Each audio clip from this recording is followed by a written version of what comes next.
shadow photo. Freaks you out, we can get problem solved. What the?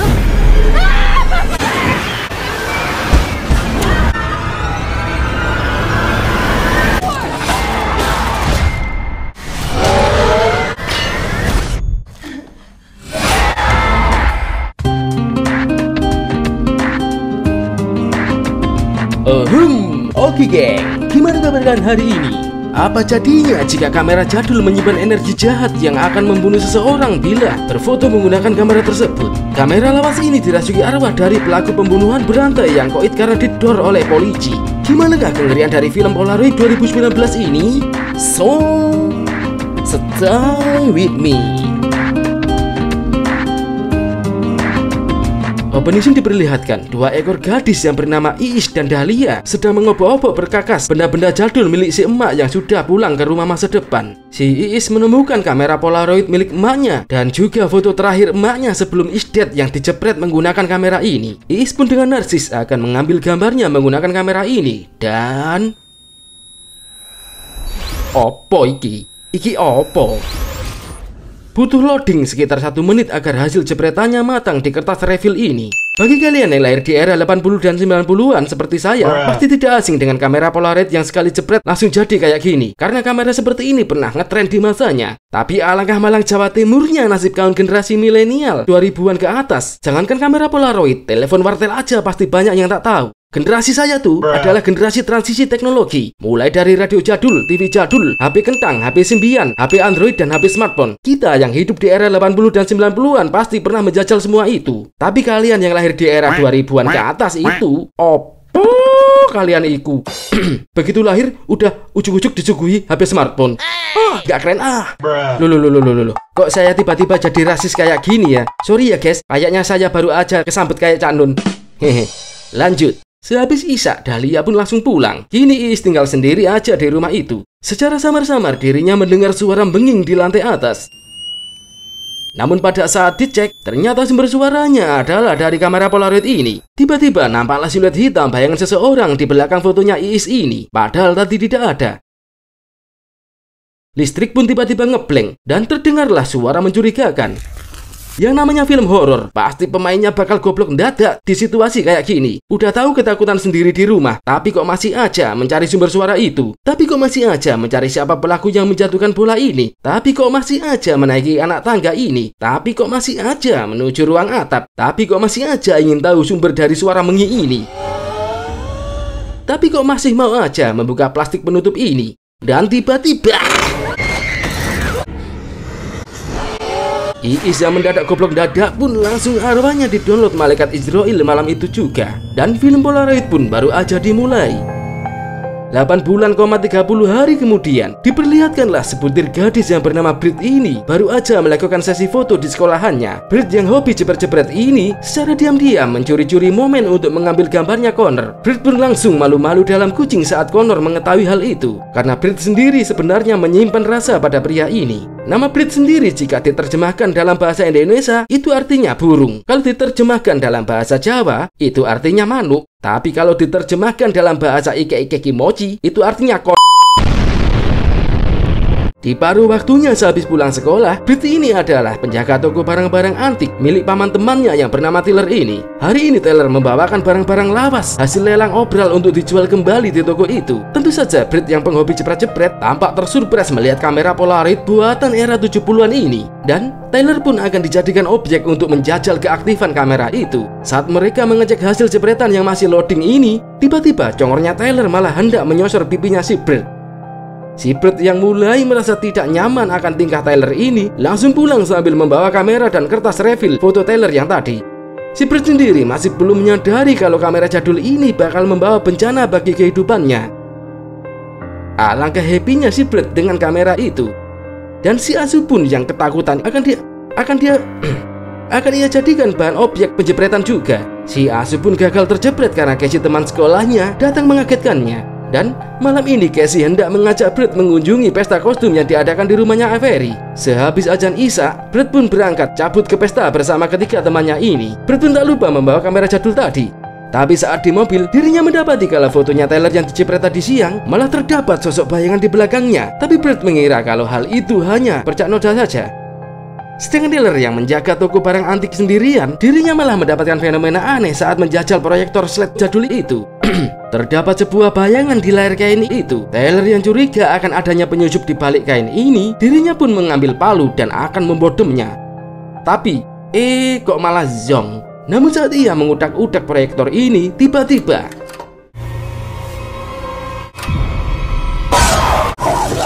di tempat pesta, Brad pun merasa tidak nyaman dengan keriuhan pesta kostum itu. Apalagi dirinya terus diawasi oleh seseorang yang memakai kostum Grim Reaper ini. Brad pun pindah ke lantai atas dan ternyata sosok di balik kostum Grim Reaper itu adalah si Connor, pujaan ususnya si Brad. Paru-paru Brad pun mendadak dak-dik-duk serdaya saat Connor mengajaknya berkenalan. Connor pun membahas tentang pencurian jepret wajah dirinya yang dilakukan oleh si Brad di sekolahannya tadi siang. Tapi si Brad mengatakan kalau aku sedang kepo aja. Dan dia pun juga menunjukkan kamera Polaroid jadul ini sebagai bukti kecintaannya pada penjepretan. Devin dan Mina yang demam asmara mengajak Connor untuk gabung foto selfie bersama mereka. Tapi Brad pun menawarkan diri untuk mengambil foto mereka bertiga menggunakan kamera Polaroidnya. Saat pentil kamera akan dipencet, Casey pun langsung nyelonong gabung di tengah-tengah mereka bertiga. Dalam sepersekian detik, si Brad pun melihat sosok bayangan di sebelah mereka berempat. Dirinya pun mendadak plonga-plonga memikirkan apa sebenarnya bayangan tadi. Tapi di hasil jepretannya, malah bayangan itu tidak ada. Avery si pemilik rumah sekaligus dedengkot pesta ini dengan lancang malah menjepret mukanya sendiri menggunakan kamera si Brad itu.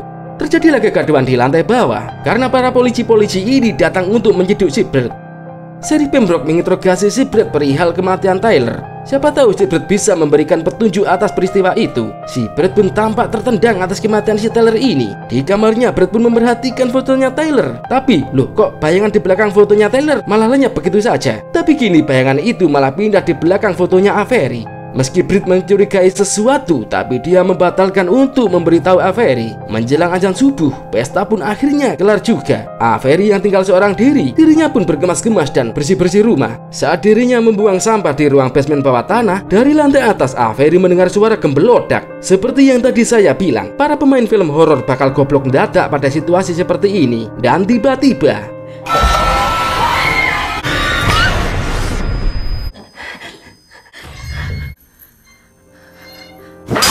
adegan inilah yang saya jadikan wallpaper thumbnail review film ini. Dan karena thumbnail inilah kalian menonton review film Polaroid ini. Dan karena thumbnail ini pula lah jempol kalian bakal menjotos logo like and subscribe channel MC YouTube ini. Nah lo iku, jempolmu kok belum nge-like and nyabrek sih? Di pagi harinya, Brad pun mendapatkan kabar atas kematian Avery dan dia pun langsung menyadari satu hal, kalau penyebabnya adalah ulah kamera jahanam ini. Dan benar saja, bayangan sosok yang ada di belakang foto Avery sudah lenyap dan kini bayangan itu malah berpindah di belakang keempat foto teman-temannya itu. Brad yang muak akan kejahanaman kamera terkutuk ini lantas langsung membantingnya. Nah lo, kamera cap gatel ini malah mengeluarkan energi kinetis layaknya kostum Black Panther.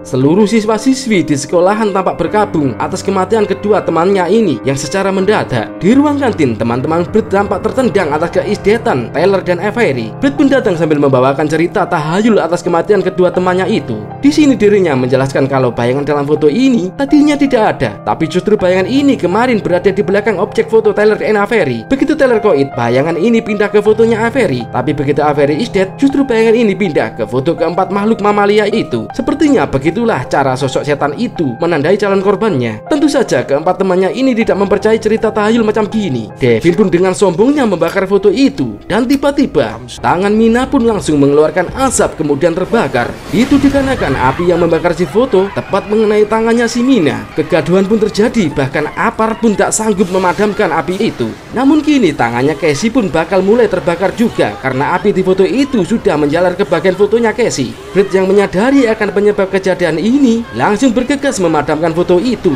Dan api yang membakar tangan Mina pun langsung padam seketika itu juga.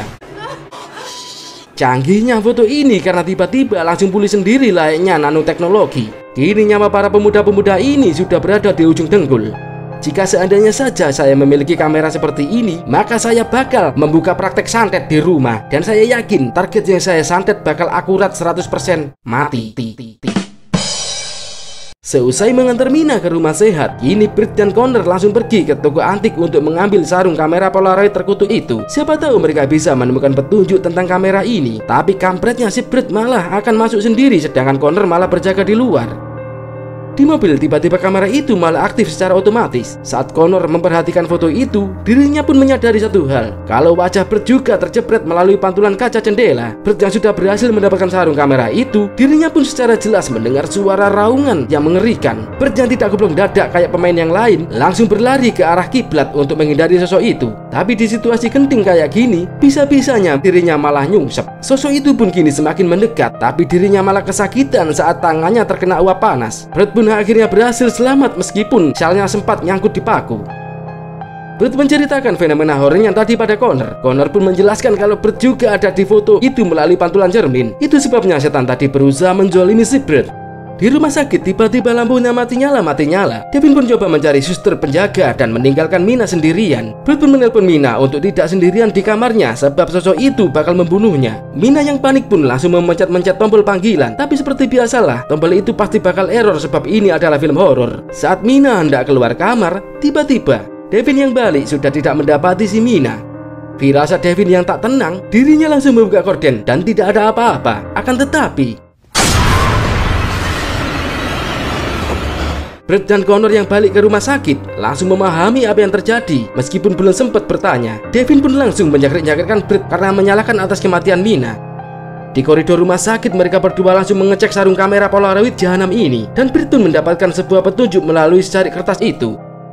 Mereka berdua pun langsung meluncur ke perpustakaan untuk mencari informasi dari histori kamera ini. Dari koran lawas ini terdapat berita tentang penculikan dan pembunuhan terhadap 3 siswa di sekolahnya Brett pada tahun 1974. Pelaku pembunuhan itu adalah guru fotografi yang bernama Roland Joseph Sebel, dan fix kamera Polaroid ini adalah miliknya karena terdapat singkatan inisial namanya. Tapi Roland Joseph Sebel langsung didor oleh Pak Polisi sebelum dibawa ke pengadilan. Di kafe, Brett menjelaskan tentang kelemahan setan kamera itu yang bakal tersakiti jika terkena sesuatu yang panas. Seperti halnya kelis foto, saat akan dicetak harus hati-hati agar supaya tidak terkena panas dan cahaya, supaya gambarnya tidak rusak. Dan makhluk ini pun berperilaku seperti foto. Devin yang panikan malah akan menghancurkan kamera ini, tapi dihalangi oleh Connor sehingga tanpa sengaja kamera ini malah menjepret sendiri. Dan yang terjepret adalah Devin.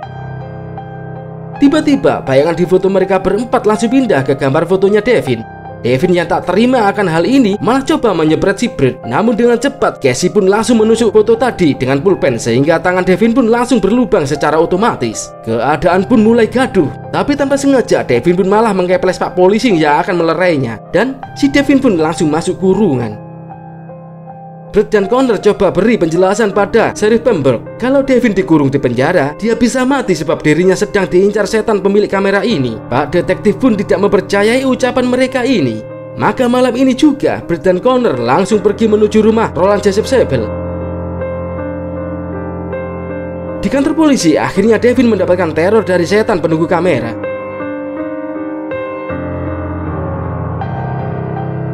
Dan Devin pun is dead malam itu juga.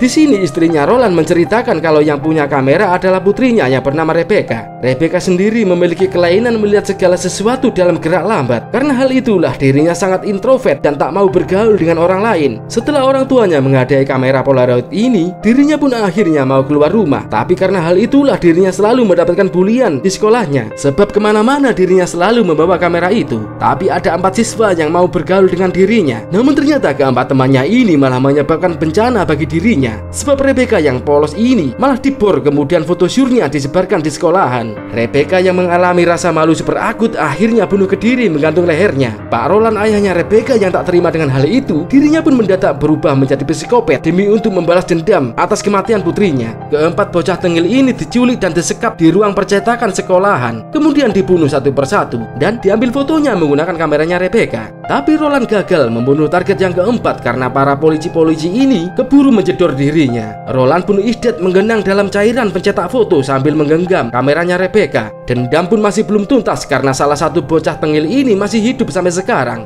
Connor pun meminta Brett segera cabut karena bayangan di fotonya Devin sudah berpindah ke foto mereka berempat. Tanpa dikasih kabar, mereka berdua pun sudah tahu kalau Devin pasti sudah koit. Brett meminta agar Casey mau menemuinya di sekolahannya malam ini juga.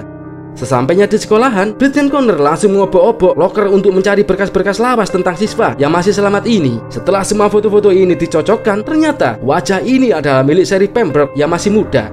Casey yang juga datang ke sekolahan itu tiba-tiba secara samar-samar muncullah sosok di belakang mereka, dan ternyata sosok ini adalah Sheriff Pembroke yang menangkap Casey. Ternyata Pak Sheriff sudah mengikuti mereka sejak dari rumahnya Roland. Mungkin aja Pak Sheriff tidak mau rahasia aib di masa lalunya terbongkar. Karena mereka tidak mau mati muda, untuk itu Brett pun akan menjepret Pak Sheriff untuk menuntaskan misi balas dendam yang tertunda dari hantu Roland. Meskipun Brett akhirnya tidak tega, tapi Connor lah yang malah menjepret Pak Sheriff. Pak Sheriff pun menjelaskan kalau emaknya Rebecca sudah membohongi mereka dan mempelesetkan cerita. Menurut cerita Pak Sheriff, sebenarnya foto-foto sur Rebecca itu yang menjepretnya adalah bapaknya sendiri. Sedangkan keempat temannya ini justru akan membongkar kebejatan aib Pak Roland, bapaknya Rebecca. Tapi belum sempat melaporkan kepada polisi, malah Roland keburu mengetahui niat keempat orang ini, sehingga mereka berempat langsung diburu Roland dan dibunuh kecuali Pak Sheriff saja yang selamat. Rebecca bunuh ke diri bukan karena menanggung malu, tapi karena dia merasa bersalah atas kematian teman-temannya dan juga bapaknya. Entah cerita siapakah yang sebenarnya bohong ini, emaknya Rebecca atau Pak Sheriff Pembroke ini. Tiba-tiba seluruh listrik mendadak error dan muncullah setan Roland yang mengambil fotonya Pak Sheriff. Setan itu pun dengan lembut dan sopan langsung menyobek foto itu, sehingga tubuh Sheriff pun langsung terbelah jadi dua. Sosok itu pun akan menyerang mereka, dan kaki Casey pun berhasil terkena cakarnya. Connor pun berhasil mengalihkan perhatian setan itu, dan kini mereka harus lari berpencar. Setan itu pun kini mengejar Brett dan Casey. Mereka bersembunyi di kamar mandi. Di sini Brett pun menyalakan seluruh shower air panas karena dia tahu apa kelemahan setan itu. Dan benar saja, setan itu pun kini tak berani menyerang karena terkena efek panasnya uap. Kemudian sosok itu pun langsung menghilang. Brett pun langsung berinisiatif mencari Connor. Setelah dirinya bertemu dengan Connor pun meminta agar Brett menjepret setan itu sebagai tindakan serangan balik. Tapi tiba-tiba Brett pun memfoto dirinya sendiri sebagai pengalihan agar setan itu melepaskan Connor. Dan benar saja, setelah Connor terlepas, kini gantian si Brett jadi bahan buruan setan itu. Brett pun sembunyi di ruang percetakan. Di tempat inilah kejadian pembunuhan dan juga kematian Roland terjadi. Saat Brett hendak mengambil kameranya yang terjatuh, setan itu pun langsung muncul mencekiknya dan coba membunuhnya. Dengan susah payah, si Brett pun akhirnya berhasil menjepret setan itu. Karena tempat ini adalah ruangan khusus pencetakan, maka tak perlu loading lama, foto setan itu pun langsung jadi. Setan itu pun akan kembali menyerang Brett. Dan bagaikan cucian kusut, tubuh makhluk itu ngelipet-ngelipet, tapi jari Brett pun ikut kelipet karena jarinya juga ikut kejepret di foto itu.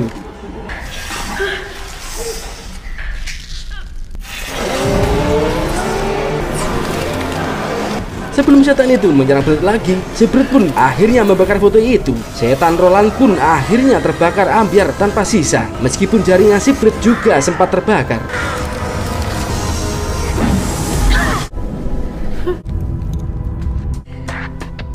Kini mereka bertiga akhirnya selamat dan bayangan di foto itu juga lenyap. Di ending film, si Brett akhirnya membuang kamera terkutuk ini ke laut. Dan film pun berakhir. Jika kalian suka dengan review film ini, coba aja tonjol logo like dan subscribe-nya channel YouTube ini. Dan silahkan atuh jotos di kolom komentar. Mungkin segitu saja. And so, wassalam.